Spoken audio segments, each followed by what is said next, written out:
Ek wou hom oopmaak om te lees, maar ek kon nie ken hom uit sy kop uit.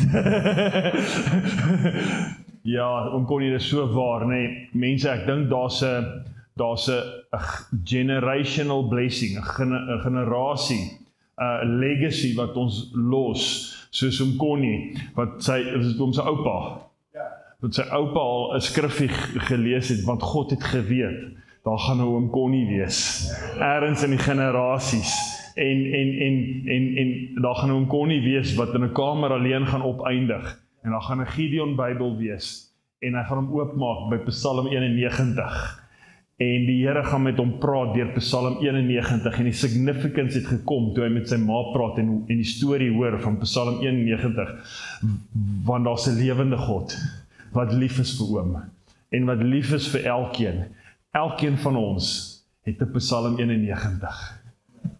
Wat is jou Psalm 91 oomblik?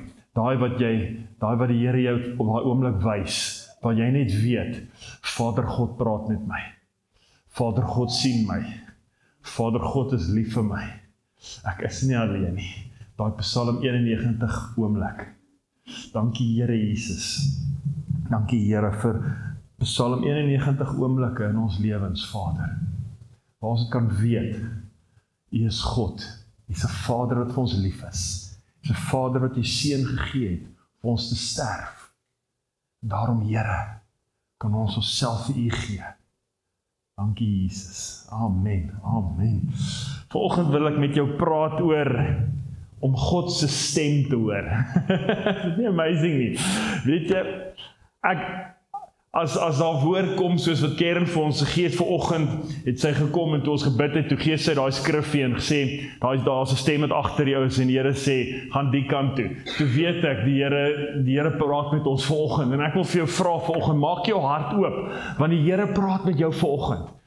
Hierdie is nie 'n man wat 'n woord uitgedink het, of hierdie is Vader God, wat net 'n instrument, net 'n lap, of wat praat die woord, 'n filthy rag, eintlik, wat net iemand kom gebruik, en dis toevallig ek, en die Here, maar Vader God, hoor vanoggend Vader God se stem, soos Vader God vanoggend met julle wil praat. En ek weet, dit kom by kommunikasie, om stemme en goeters te hoor. Kommunikasie is seker een van ons grootste uitdagings, is ek reg? Die slim ouens wat praat van kommunikasie, sê daar's drie goed wat gebeur as dit kom by kommunikasie. Kommunikasie is verbaal, is wat jy sê. Maar kommunikasie is ook liggaamshouding en stemtoon. En die slim ouens sê dat verbale kommunikasie is net 7% van kommunikasie. Die ander 93% is liggaamshouding en stemtoon. En ek wil vir jou sê, ons weet, as jy in 'n verhouding is ergens, as jy getroud is, dan weet ons kommunikasie. Dis baie keer een van ons grootste challenges, is ek reg? Here help my, want ek moet nog daai ding mooi verstaan. En dan is kommunikasie nie net wat jy sê in liggaamstaal en stemtoon, daai goed, daar's ook baie stemme in hierdie hele pool. Dit is die baie stemme wat gebeur. Ek gebruik altyd hierdie voorbeeld. Ek was vir jare in 'n retail gewees. Ons het besigheid gehad. Nou retail is een van daai goeders wat jy's vroeg in die oggend daar, amper as dit nog donker is, as jy daar, en dan 5 uur wanneer jou laaste kliënte gaan, dan moet jy nog winkels skoonmaak en stok terugpak en alles, dan kom jy 7 uur, 8 uur die ander daar uit, en is om 7 dae 'n week, jy weet, is die besigheid oop, en is lang ure, en jy's baie weg van die huis af, en ek onthou hierdie een aand kom ek terug met 'n lied in my hart, en ek stop daar in die garage, en ek stap in die huis in, en my vroutjie kom so in die gang af, en ek wou haar nie blootstel nie, maar net vir julle, in elk geval, sy kom in die gang af, weet as ek nie sê nie, sy kom in die gang af, en sy sê vir my, is jy alweer laat? En dis waar, sy's reg, dis 'n direkte boodskap, sy het die volste reg om dit te sê, want ja, ek kom weer laat by die huis, maar nou is daar 'n indirekte boodskap, 'n ander stem, wat vir my sê, sien jy, sy sien nie hoe hard jy werk nie. Sy sien nie die effort wat jy insit nie. Sy waardeer jou nie. En nou, na wie se boodskap luister ek? Ek luister na daai boodskap. En nou staan daar iets in my hart op wat ek nie van hou nie. En as gevolg van dit begin ek reageer. En dan sê ek goed soos, maar waar dink jy kom die geld vandaan? Waar moet kinders met die skool, soos dak oor ons kop hê? Want ek kan nie die besigheid los, ek moet daar wees, wie gaan na die besigheid kyk? Dan begin ek daai goeie sê. En dan hoor sy 'n indirekte boodskap. Hy's liewer vir sy geld of vir sy besigheid as vir jou. Maar dis waar hy die hele tyd wil wees. Hy's nie lief vir jou nie. Nou na wie se boodskap dink jy luister sy? Sy luister na daai boodskap. En nou staan daar iets in haar op. En nou praat ons oor, jy het altyd dit en nooit dit nie, en altyd die ding, en nou raak het later heeltemal soos weg van die besigheid af. Nou is dit ander goeters. Nee, maar nou kom die vyand, en hy kom default net 'n gedagte, en hy waai. Ons distract, en ons self distract. Nee, want nou doen ons daai Efesiërs 6. My probleem is vlees en bloed. Here, sy is my probleem. Die Here sê ons geveg is nie teen vlees en bloed nie. Dis teen die schemes. En dit is interessant wat Efesiërs 6 vers 10 sê. Stand against the schemes of the enemy. Nie against the enemy nie. Want die duiwel kan net op een plek wees op die aarde en is teen nie jou huis nie. Maar die vyand het klomp schemes wat oral is, want hy het 'n weermag. En hy kom en hy plant net 'n gedagtetjie en ons hardloop met daai ding. Jy sien ons baie gedagtes. Vandag wil ek met jou praat oor een van daai gedagtes. God se stem. En ek wil vir jou sê, as jy dit verstaan, dan sorg dit sommer baie goeders uit in die natuurlike ook.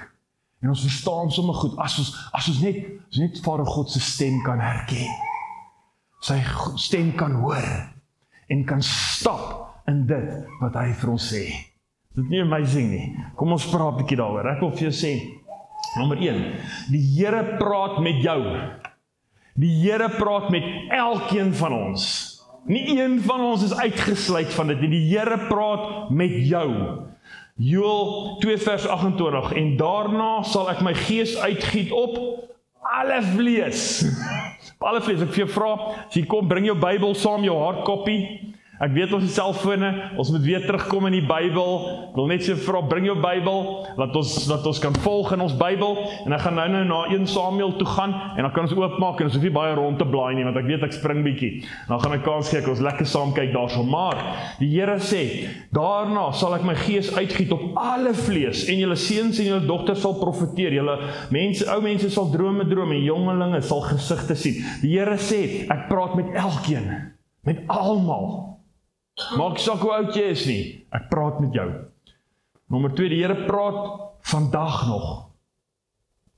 In Hebreërs 3 vers 7, daarom soos die Heilige Gees spreek, vandag as julle sy stem hoor. Kan jy sê wat sê? Soos die Heilige Gees spreek, hy sê nie soos die Heilige Gees gespreek het in daai tyd nie. Hy sê, is in vandag se tyd, as die Heilige Gees spreek, so met ander woorde, die Here praat vandag nog. Deur sy woord, deur mense, deur die Heilige Gees, deur omstandighede. Daar's klomp maniere, ons gaan daarna kyk. Die Here praat vandag nog met ons, en hy praat met elkeen. En dan ek en jy kan nie geestelik lewe sonder die woord van God nie. Matteus 4 vers 4, maar hy antwoord en sê, daar is skrywe, die mens sal nie van brood alleen lewe nie, maar van elke woord wat deur die mond van God uitgaan. Ek kan nie onthou wat ons laas jaar op dieselfde Sondag gepreek het nie. Maar ek moes luister om geestelik kos te kry, om geestelik te kan lewe. Ek kan nie onthou wat ons laas jaar op hierdie dag geëet het nie. Ek kan nie onthou nie. Maar ek moes eet om vandag nog te lewe. Mense, dis hoekom ons hier by mekaar kom op 'n Sondag, want die Here wil jou brood gee. Hy wil jou geestelike brood gee. Hy wil hê jy moet nie net fisies lewe as jy van die Here af huis toe gaan, jy gaan eet nie, jy moet geestelik lewe. Ek het brood nodig vir my gees. Ek moet God se stem hoor. Gaan ek dit onthou dalk nie? Maar in hierdie oomblik kom my Vader en hy stig my. Hy voed my. En hy lig my weer op en hy gee my weer hoop. En as ek afgaan bietjie, dan tel hy my weer op. En as ek afgaan, tel hy my weer op. Dus kom die woord sê, die regverdige val, maar elke keer staan hy op.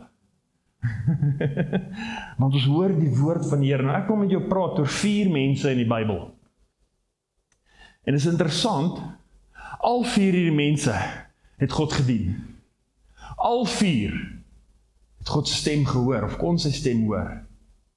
Of jy wys wat die gevolge van God se stem in hulle lewe. En ek wil jou daar vat na 1 Samuel toe. En ek weet dit is 'n lywige stuk, so ek gaan nie alles lees nie, ek gaan sommer net gou die storie vertel en dan gaan ons in dit ingaan as dit reg is. Maar in 1 Samuel 1 tot 3, dan sien ons daar's 'n vroutjie met die naam van Hanna. Nou Hanna was met Elkana getroud en hulle het 'n plekkie Rama gebly. Rama was in die Efraimberge, dit was 'n eind weg van Jerusalem. Maar daar was 'n tradisie dat man so 4 keer 'n jaar Jerusalem toe moes kom. En hierdie was een van daai oomblikke waar Hanna en haar man, en die woord sê hulle het jaar na jaar het hulle Jerusalem toe gekom en hy het 'n offer gebring. En Hanna, Elkana het 2 vrouens gehad. En die een vroutjie het kinders gehad, maar Hanna kon nie kinders kry nie. En as hulle Jerusalem toe kom, dan het Hanna gestaan en sy het gebid en sy het gesoek, sy het die Here gevra, Here, gee vir my 'n kind. En hierdie spesifieke keer, toe hoor die Here haar geroep. En die Here gee vir haar 'n kind. En in daai tyd was daar 'n profeet en sy naam was Eli gewees. En Eli was al oud en hy het 2 seuns gehad wat sy naam Hofni en Pinehas was. En hulle het gekom en hulle Elia het Eli het hulle opgevolg. So hulle was ook al priesters van daai tyd gewees wat in die tempel gedien het in daai tyd wat Hanna gebid het. Nou Hanna het 'n seun gehad en sy naam was Samuel. En omdat Hanna so dankbaar was dat God vir haar seun gegee het, sy gesê, Here, sodra hy gespeen is, dis omtrent so 4 jaar oud, gaan ek kom en ek gaan teruggee en ek gaan hom in die tempel gee en ek gaan hom wy aan U, sodat hy kan groot word in U teenwoordigheid en U kan dien. En hy was soos 'n sirener gewees, want niemand mag sy hare gesny het nie. Jy weet, so Samson. En sy het hom kom afgee. Nou ek wil met jou praat oor daai 4 mense. Ek wil met jou praat oor Pinehas en Hofni. Dan wil ek met jou praat oor Eli, oor Hanna en oor Samuel. Want al 4 van hulle het God se stem gehoor. En baie keer is ek en jy een van daai 4. Of ons is soos een van daai 4.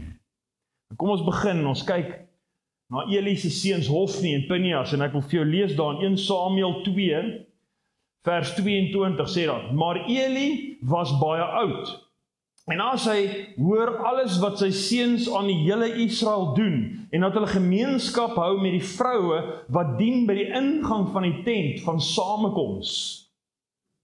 Kan jy sien hierso? Pinehas en Hofni was priesters, maar hulle was meer by die hek gewees as in die tempel van God. Die hek is die plek waar dit 'n grens is tussen die teenwoordigheid van God en die wêreld daar buite. Ek wil vir jou sê, as Christene speel ons partykeer te veel by die hek. En is ons besig met sondige goed in ons lewens wat ons nie los nie. Pinehas en Hofni het, soos julle gehoor het, nie goeie goed gedoen daar nie. Hulle was vasgevang in sonde gewees. Partykeer is ek en jy vasgevang in gewoonte sondes. En ek weet nie van jou nie, maar partykeer sit ons op en die Here praat met ons en praat sê, los nou daai ding. Los daai ding in jou lewe. Maak klaar met daai ding. Moenie by die hek speel nie. Ek wil jou dieper vat. Ek wil jou meer gee. Ek het 'n groter plan vir jou lewe. Maar jy moet inkom. Jy kan nie by die hek speel die hele tyd nie. Jy moet aanbeweeg. Vers 25 sê, maar hulle het nie na hulle vader geluister nie. Want die ding is, ek en jy by die hek speel, dan luister ons nie altyd as Vader God met ons praat nie. Want as jy van die hek af nader in die tempel kom, begin jy meer in die teenwoordigheid van God inbeweeg, en dan hoor jy meer die stem van die Here. Maar as jy meer in die vlees inbeweeg, dan raak die Here stem vir jou al dowwer. En jy hoor hom nie so mooi nie. Want Jesaja 59 vers 2 sê, maar julle ongeregtighede het 'n skeidsmuur geword tussen julle en julle God. En julle sondes het sy aangesig vir julle verberg, sodat julle nie hoor nie.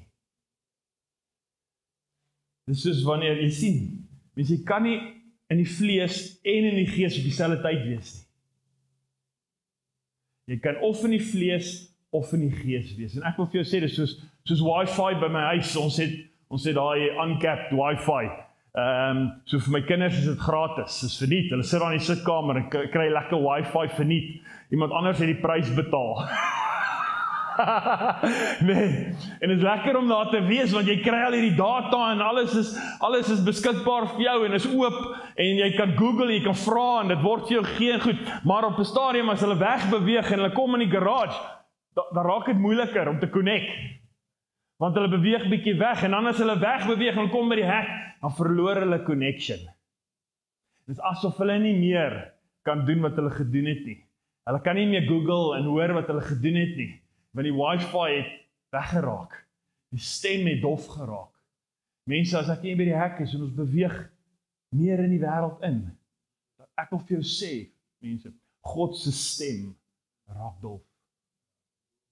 Tot 'n plek waar jy hom nie hoor nie, want ons regverdig onsself vir waar ons is en ons hoor hom nie. Ons kan ook wees soos die profeet Eli. Jy lees daar in Samuel 1 vers 9. Toe staan Hanna op nadat hulle geëet en nadat hulle gedrink het in Silo, terwyl die priester Eli op die stoel sit by die deurpos van die tempel van die Here. Partykeer is ek en jy op die stoel en nie in die tempel nie. Ons het nader gekom.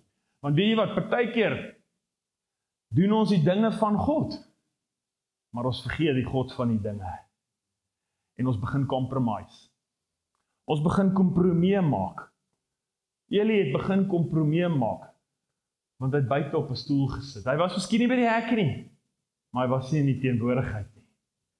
En as ons op daai plek is, begin ons kompromie maak. Want hier is Eli se seuns. Hulle het in daai tyd vir die priester hulle 3 tand vurk gegee. En as iemand die offer bring en hulle begin die vleis kook, dan druk jy die 3 tand vurk in en wat jy uithaal behoort aan die priester. Maar wat Eli se seuns gedoen het, is voor hulle die lammetjie of iets het hulle gesê, nee, ek soek daai vet gedeelte, ek soek hierdie gedeelte. Sê die mense, maar kan nie dit vir jou gee nie. Kom, laat ek nie 'n offer maak, dan kan jy vat wat jy wil. Dan sê hulle, nee, as jy my gee nie, vat ek dit met geweld. En die Here sê, julle het gemaak dat die volk se offer nie aanvaar word nie, en geoneer word, as gevolg van wat julle doen. Eli het dit gesien, maar het gecompromise. Steven, ek kan jou vra, kom staan nie met my, ek sê, sorry man, ek kan 'n blootstel.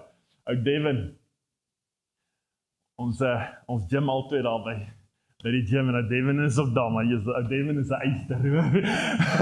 Ek gaan nie dat ons hemde uittrek, anders gaan ek nou nie like. Maar Devin, hy gym ook daar so by die gym, en ek gym ook, en ons luister dieselfde musiek daar, en ons gebruik min of meer, okay, hy gebruik baie swaarder weights as ek, maar ons gebruik dieselfde weights, maar net ander sizes. Maar ons doen dieselfde goed daar, ons is saam daar, en hy oefen daar, maar die verskil is, Devin vat die gym huis toe. Want as Devin huis toe gaan, eet hy reg, en hy lewe reg.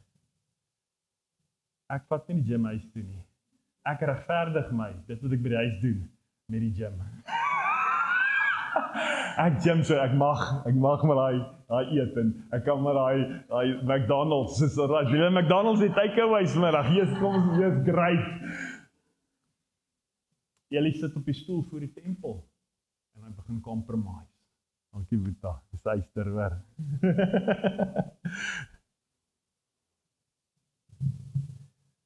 En ons begin compromise. Ons is in die kerk.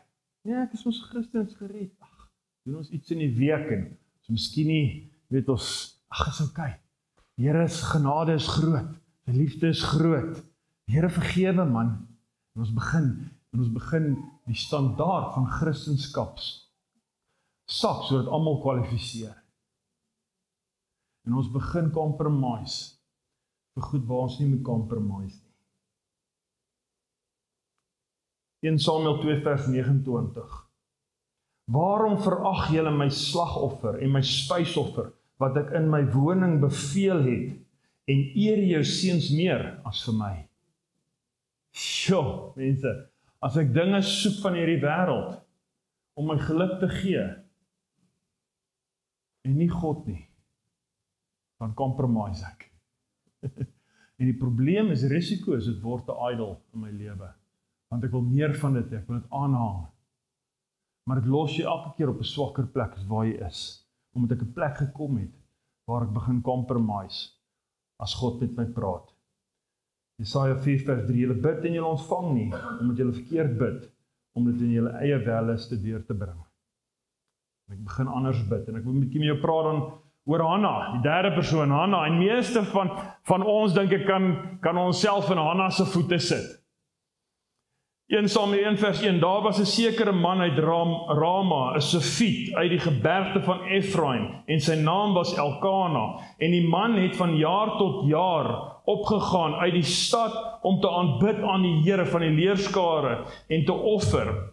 So het hy gedoen, van jaar tot jaar, telkens as hy opgaan in die huis van die Here. Ons is besig in die wêreld. Ons werk hard. Ons het baie goeders wat ons doen. En ons baie keer overwhelmed met alles waar ons is. En dan gaan ons net van tyd tot tyd in. Soos Elkana het van tyd tot tyd, hy het jaar na jaar, het hy Jerusalem toe gaan. En partykeer, dan is ek en jy so besig, dat ons nie meer tyd het vir die Here nie. En laat ons net van tyd tot tyd ingaan. En tyd met die Here spandeer. Ons is besig met baie dinge van die Here, maar nie met die Here van die dinge nie. Want weet jy wat? Daar's 'n storie wat 'n ou vertel, hy was 'n besigheidsman, en hy het hard gewerk, sy vrou het vir hom gesê, my man, gaan hospitaal toe vir 'n ondersoek, maar hy het altyd gesê, nee, ek gaan nie gaan nie, man, ek is te besig, ek het nie tyd vir dit nie. En op 'n stadium toe raak hy bietjie siekerig, en hy besluit toe, okay, ek gaan nou gaan, en toe hy dokter toe gaan, sê die dokter, luister, jy het hierdie siekte, en ek weet nie of jy het gaan maak nie, maar jy het nodig om elke week by my 'n draai te maak. Ek het nodig om jou te monitor, en skielik het hy tyd gehad om elke week dokter toe te gaan. Hoekom? Want skielik het daar waarde. Skielik was daar 'n waarde gewees in sy gesondheid. Is ons tyd met Christus van soveel waarde, dat ek nie net van tyd tot tyd gaan nie, maar laat ek met hom daagliks tyd spandeer. Ek wil vir jou ietsie sê van Elkana wat baie interessant is. Elkana het in Efraim gebly, maar hy was nie 'n Efraimiet nie. Hy was 'n Leviet gewees. Nou die Levitiese stam was die stam en was die mense wat in die tempel moes dien. Maar Elkana was nie daar nie, hy het by Efraim gebly. Hy was nie in die plek wat God hom bestem het om te wees nie. En wat in 1 Kronieke sê, staan Elkana en Samuel, sy name word gelys onder die Levitiese stam, as Leviete. Maar Elkana was nie daar nie. Hy was op 'n ander plek. En dan het hy van tyd tot tyd ingekom. Jy sien mense, die Here het jou en my geroep om in die binnekamer te wees. Om tyd te spandeer in die binnekamer. Ek wil jou sê, as jy van tyd tot tyd kom, is daar 'n risiko dat jy die stem van God plaas bo die verhouding met God. Jy sien, God wil in fellowship met jou wees. Fellowship beteken 2 fellows in 1 ship. Hy wil nie alleen wees daar nie. Hy wil nie die spaan wees, wat jy net gebruik as jy hom nodig het nie. En die risiko van dit is, as jy dan ingaan, dan gaan dit oor my. Want wat sê die Here in Matteus 6? Vader, laat u wil geskied. Laat u koninkryk kom, laat u wil geskied. Maar as van tyd tot tyd ingaan, gaan dit oor my wil. Here, help my hierso, Here, ons is 'n krisis hierso, wil u nie deurbreek nie, Here, en my kinders, Vader, en Here, die einde van die maand kom nader, en Vader, wil u nie hierso, Here, en hierdie goed help nie, Here, en ons gebed gaan meer oor onsself, en Here, ek wil in die hemel wees eendag, as wat dit gaan oor, Vader, wat wil u doen? Waarmee is u besig? Jy sê, dit is soos Hanna. Dit was Hanna se gebed. Nou ek sê nie Hanna was verkeerd nie, ek gebruik dit as voorbeeld. Hanna het van tyd tot tyd hier Jerusalem gekom, maar die oomblik wat sy was, het sy net gebid, Here, gee vir my. Here, breek deur vir my. Here, maak my moederskoot oop. Here, gee vir my 'n kind. Vader, doen hierdie vir my. Kan jy sien, self, baie keer is ons gebed so. As ons van tyd tot tyd inkom, dan is die baie daar spandeer en ons moet die oomblik gebruik. En die probleem van dit is ons doen al die praatwerk. Want ons voel, ek moet praat. Ek moet die hele tyd bid, anders is ons nie gebid nie. Anders ek die tyd met die Here spandeer nie. Want ek is net van tyd tot tyd hierso. En baie keer is ons soos Hanna. Ons kom net daarso van tyd tot tyd. 1 Samuel 1 vers 15. Ek het my siel voor die aangesig van die Here uitgestort. Dit is nie 'n slegte ding nie, mense. Ek sê nie wat sy gedoen is sleg nie. Ek sê nie, dit kan nie al wees nie.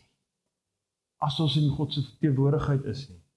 Vers 37, om hierdie seën het ek gebid, en die Here het my bede aan my gegee, wat ek van hom gebid het. Yes, die Here het dan nog steeds gehoor. Maar dan wil ek weer praat oor Samuel, die seun Samuel. Nou in 1 Samuel 3 vers 1 staan, en die seun Samuel het die Here gedien voor Eli, en die woorde van die Here was skaars in daai dae. En is interessant dat Samuel die Here gedien het in die tempel, maar die Here het hom 3 keer geroep en hy het nie eens geweet dis die Here nie. Want vers 7 sê, maar Samuel het die Here nog nie geken nie. Jy sien, en toe hy by Eli kom, toe verduidelik Eli hom. En toe die 4de keer toe die Here met hom praat, toe sê Vader, praat, die diensknegt luister. Toe Samuel het die Here leer ken. Ek en jy moet die Here leer ken in die binnekamer. Ons moet sy stem leer ken, ons moet hom hoor. En iets wat rondom Samuel gebeur het, is gehoor kom vanaf, van 'n pasgebore babie kan hoor. Gehoor kom van geboorte, maar onderskeiding kom met tyd. Jy sien, as 'n babietjie gebore is, hy kan al die stemme hoor. Hy kan hoor as ouma praat, as oupa praat, as oom Piet praat, hy kan al goeders hoor, maar hy kan nog nie altyd onderskei nie. Hy kan hoor as mense goeders sê, maar hy kan nog nie eintlik onderskei, wat sê jy vir my eintlik nie? Wat moet ek eintlik doen nie? En hoe meer tyd die babietjie spandeer in teenwoordigheid van mense en opgroei, begin hy die stem herken. En begin hy die stem leer ken. Ek en jy moet tyd in die Here se teenwoordigheid spandeer, sodat ons God se stem kan hoor. Jesaja 49 vers 1, die Here het my geroep van my moederskoot af, van my geboorte af het hy my naam geroep. Die Here roep jou van jou geboortedag af. Die Here het jou gevorm in moederskoot. Jy kan sy stem hoor, jy moet net in die binnekamer kom, waar jy kan begin onderskei. Jy kan begin groei in dit. Ons moet smag na die Vader se teenwoordigheid. 1 Samuel 3 vers 3, toe die lamp van God nog nie dood gegaan het nie, en Samuel lê en slaap in die tempel van die Here, waar die ark van God was. Kan jy sien, Samuel was in die teenwoordigheid, want die lamp van God en die ark het God se teenwoordigheid voorgestel. Samuel het tyd spandeer in God se teenwoordigheid. Hy het God se stem begin hoor. God het met hom gepraat, want hy het tyd spandeer met die Here. Ek wil vir jou sê, Eli het ook in die tempel geslaap. Maar Eli het begin gewoond raak aan die simbole van God. Hy het begin gewoond raak aan die ark waar daar gestaan het. Aan die kandelare. Hy het begin gewoond. Mense, ek en jy moet nie gewoond raak aan die dinge van die Here nie. Partykeer kan nagmaal en voete was en salf goeders kan ons dit gaan meer oor dit wat ons doen, as oor God. Nagmaal is nie die ding nie. Dis die wegwys na wat Jesus gedoen het, want Jesus is die een. Dit gaan oor Jesus, en die nagmaal herinner my aan Jesus. En dis die doel van dit. Daarom doen ons al daai goed, en het is goed om daai goed te doen. Dit is goed om te salf, goed om nagmaal te gebruik. Dit is goed om voete te was, goed om al daai goeders te doen. Mense, maar moenie laat dit oor die goed gaan en nie oor die Here nie. En dat ons so gewoond raak aan die goed en die goeder soek en nie die Here soek in dit nie. Ons moet die Here soek in alles. Die Here praat met die Samuels. Want Eli was hulle ou man, ver gevorderd. Hy het die goed verstaan, maar die Here het nie met hom gepraat, met die Samuel gepraat, die seun. Ek wil vir jou sê, die Here praat met jou. Maak nie saak waar jy is nie. Maak nie saak, jy hoef nie die Eli te wees nie. Die Here praat met jou, waar jy ook al is. Die Here kom en hy praat nie met die ervare Eli nie. Hy praat met die onervare Samuel. Nie amazing nie. Die Here nie so getrou nie. Maar die ding is, hier is die ding. Samuel was in die teenwoordigheid van die Here. Samuel het tyd met die Here spandeer. Die Here se stem hang nie af van ervaring en posisie nie, maar van toewyding. As ek toegewyd is om die Here te soek, sy stem te soek, gaan die Here opdaag in my lewe. God praat deur sy woord. Johannes 17 vers 17, heilig hulle in u waarheid. U woord is die waarheid. Psalm 119 vers 130, die opening van die woord gee lig, dit maak die eenvoudiges verstandig. Mense, ek en jy moet tyd in die woord van God spandeer, want hierdie is die geskrewe woord van God. God praat met jou en my deur sy woord. Dit is die primêre kanaal wat Vader God gebruik om met ons te praat. En aan die Heilige Gees. Vader God praat deur sy Heilige Gees. Galasiërs 5:18, maar as julle deur die Gees gelei word, dan sal julle nie onder die wet wees nie. Die Here praat ook deur omstandighede. Paulus sê dan 2 Korintiërs 2 vers 18, maar toe ek in Troas gekom het om die evangelie van Christus te verkondig, hoewel 'n deur vir my in die Here geopen was, het ek geen rus vir my gees gehad nie, omdat ek my broeder Titus nie aangetref het. Jy sien, daar het 'n deur vir hom oopgegaan. Partykeer praat die Here deur omstandighede vir jou. Vensters van geleenthede, goed gebeur en jy moet dit herken en kan sien. En aan die laaste een, God praat ook deur mense. Spreuke 15 vers 22. Planne misluk sonder beraadslaging, maar deur die veelheid van raadgewers kom dit tot stand. Kan ons bid vanoggend, mense, en ek weet nie waar jy is nie, waar die Here met jou praat of. Maar ek glo vanoggend wil die Here ons net weer kom roep, daar in sy teenwoordigheid in. Dat ons net weer 'n waarde gaan aan God se stem, en om sy teenwoordigheid te soek, en om tyd met hom te spandeer, en ek wil vir jou sê, spandeer tyd met die Here, en gebruik soms woorde. Ek sê jy moenie bid, ek sê nie jy moenie bid nie, ek sê net partykeer, moet ons net stil wees, sit 'n liedjie aan, sit net, jy hoef nie te praat nie, sit net en luister, en hoor, want die Here wil met jou praat, partykeer praat ek so, die Here sê, ok, is jy nou klaar? Oor, daar loop jy. Ek wil nog iets gesê het. Partykeer moet ek net sit, en net luister, tyd spandeer, tyd uitkoop, en tyd by die voete van die Here sit. En praat met hom, maar hoor hom ook. Dankie Here vanoggend, Vader, dat U met elkeen van ons wil praat, dat U vandag nog praat, dat U selfs met die Samuels kom praat. Dankie Here dat U met my kom praat. Here, maak my opgewonde om tyd met U te spandeer. Here, help my om tyd uit te koop, om in U teenwoordigheid te sit. Here, en ek bid dat soos wat elkeen U soek, soos elkeen tyd met U spandeer, kom Vader, en giet U self uit soos olie oor elkeen Vader. En kom maak die kruike vol. Ons 'n lamp kan wees wat vir U sal brand, Vader, omdat ons vol is van dit wat U op ons kom uitvloei het. Vader, ons wil meer van U ontvang. Ons wil meer by U voete sit. Ek dink sommer aan Martha en haar sussie, wat die Here gesê het, jy het meer gekies, by my voete kom sit. Jy het die goeie gekies. Here, mag ons die goeie kies, om by U voete te kom sit. Dankie Here, die met ons gaan praat. Ons is lief vir Jesus. Amen. Amen. Kom ons staan saam.